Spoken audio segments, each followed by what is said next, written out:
सैयद अज़मतुल्लाह हुसैनी ने आज रियासती वक्फ बोर्ड के दफ्तर वाक़ हज हाउस नामपली हैदराबाद में अपने चैम्बर में चेयरमैन वक्फ बोर्ड की हैसियत से जायज़ा हासिल कर लिया। इस मौके पर उनके हमरा रुकन असेंबली वरंगल वेस्ट नाइनी राजेंद्र रेड्डी और Waqf board chief executive officer Khwaja Moinuddin भी मौजूद थे। इस मौके पर चेयरमैन रियासती वक्फ बोर्ड सैयद अज़मतुल्लाह हुसैनी ने मीडिया के नुमाइंदों से बातचीत करते हुए बताया कि वो औकाफ़ी मसाइल को हल करने के साथ साथ वक्फ जायदादों के तहफ़्फ़ुज़ के लिए हर मुमकिन इक़दाम करेंगे और इसकी आमदनी में इजाफ़ा करने के लिए मौसर लाही अमल तय करते हुए इक़दाम करेंगे ताकि आने वाली नस्लें हमें याद कर सकें। जी विवेक वेंकट स्वामी रुकन असेंबली चिन्नौर ने भी हज हाउस नामपली पहुंचकर सैयद अज़मतुल्लाह हुसैनी को मुबारकबाद पेश की। अस्सलाम वालेकुम।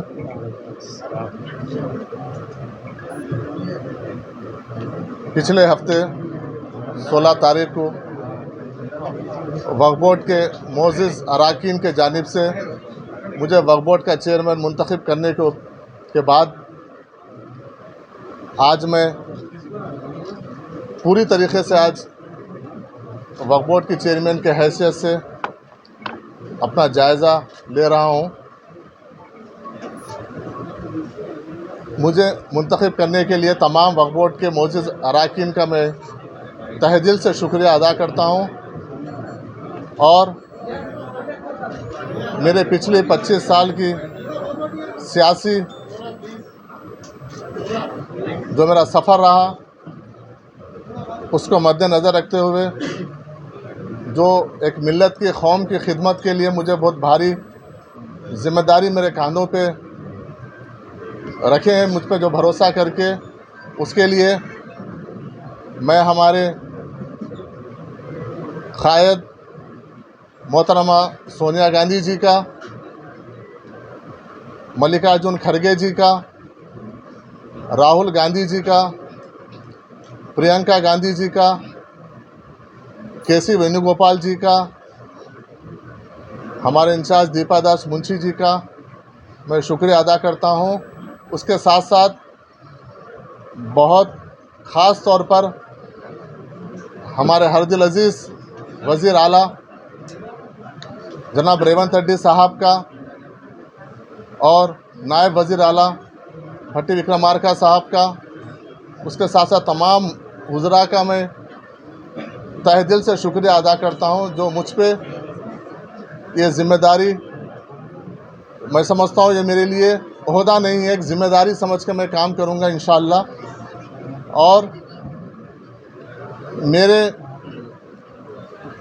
मेरा जो काम का जो टाइम है, पीरियड है, तमाम बोर्ड के मेंबरान को कॉन्फिडेंस में लेते हुए हुकूमत के जो काम है उसको कैसे आगे बढ़ाना है वो मेरा प्रायोरिटी रहेगा। उसके साथ साथ ख़ास तौर पे जहाँ तक वक्फ बोर्ड का सवाल है, मैं और हमारे बोर्ड, तमाम बोर्ड के मेंबरान का हमारे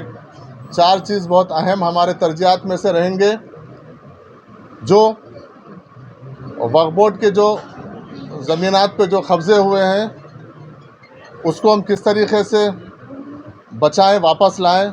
वो एक हमारी अहम एक तरजीहात में से एक है। दूसरी, जो हमारे लीगल जो हमारा बैटल है, जो कोर्ट में चल रहे हैं, तरह तरह के जो हडल्स है, उसको कैसे हम आसानी से उसको हल करके उसको वक्फ बोर्ड की जायदाद को वापस हम लें, वो एक अहम मुद्दा है। और तीसरा अहम मुद्दा जो है कि वक्फ बोर्ड की आमदनी को किस तरीके से उसको बढ़ाया जाए, क्योंकि ये एक हमारे मिल्लत का असासा है। जो हमारे आबा अजदाद जो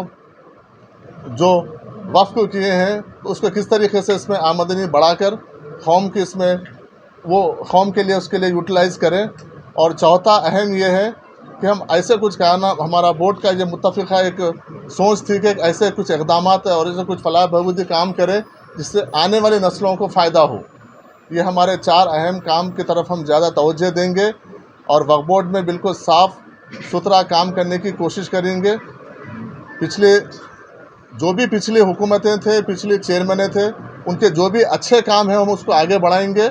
और जहाँ जहाँ पर भी गलतियाँ हुए उसको किस तरीके से सुधार किया जाना चाहिए, उसको एक्शन लेना चाहिए। हम कहीं पर भी किसी लेवल पे भी पीछे नहीं हटेंगे, ना हम किसी से डरेंगे, ये हमारा है। और उसके साथ साथ जो कांग्रेस पार्टी का जो 6 गारंटी का स्कीम है, वो छः गारंटी स्कीम्स में किस तरीके से मुसलमानों का, अक़लियतों का उसमें हिस्सेदारी हो, उससे फ़ायदा हो। और ख़ास तौर पर इलेक्शन से पहले कांग्रेस पार्टी जो माइनॉरिटी डिक्लेरेशन के ज़रिए जो आवाम के बीच में आई थी, वो डिक्लेरेशन के भी ज़रिए हम वक्फ बोर्ड में वो डिक्लेरेशन में वक्फ बोर्ड का क्या अहम रोल अदा हो सकता, हम उस तरफ भी हम ध्यान देंगे। और मैं आप तमाम लोगों का फिर एक बार ख़ास तौर पर मीडिया वालों का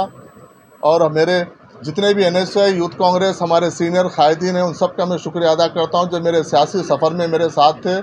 आज भी मेरे साथ है। और इंशाल्लाह उम्मीद करता हूं कि आगे भी आप लोग के मेरे साथ ताउन रहेगा, मेरे साथ दुआएं रहेंगी और हर कदम पे आप लोग की मेरे साथ आप खांदे से खांदा मिला के, क्योंकि ये एक बहुत बड़ी जिम्मेदारी है। आप लोग के बगैर मैं इसको मैं कर नहीं पाऊँगा, आप सबका मुझे साथ होना चाहिए। और ख़ास तौर पर मैं हमारे वरंगल वेस्ट के MLA मेरे बड़े भाई, पिछले 20 साल से हमारी एक दोस्ती रिलेशन है, भाई का रिश्ता है हमारा, राजेंद्र रेड्डी साहब भी ख़ास तौर पे मेरे लिए आए हैं, उनका भी शुक्रिया अदा करूंगा। और तमाम लोगों का मैं तहे दिल से शुक्रिया अदा करूंगा और उम्मीद करूंगा कि ख़ास तौर पे CO साहब का भी अगले आने वाले दिनों में कोऑपरेशन रहेगा, स्टाफ का कोऑपरेशन रहेगा और हम बैठेंगे, बात करेंगे। अगले 2-3 दिन हम डिपार्टमेंट वाइज रिव्यू करेंगे, किस तरीके से आमदनी को लेके, कोर्ट के केसेस को लेके, जायदाद को जो कब्ज़े हो गए उसको लेके, जो बची हुई है उसको बचाने को लेके हम रिव्यू करेंगे, डिस्कस करेंगे। और इंशाल्लाह एक पॉजिटिव सोच से रेवंत रेड्डी साहब की हुकूमत में, राहुल गांधी जी की, खरगे साहब की लीडरशिप में हम किस तरीके से एक अच्छा, एक फ्रेंडली हुकूमत और अक़लियती दोस्त हुकूमत के तौर पर हम उसको प्रैक्टिकली प्रूफ करने की हम कोशिश करेंगे। आप लोग तमाम लोग आए, बहुत बहुत शुक्रिया।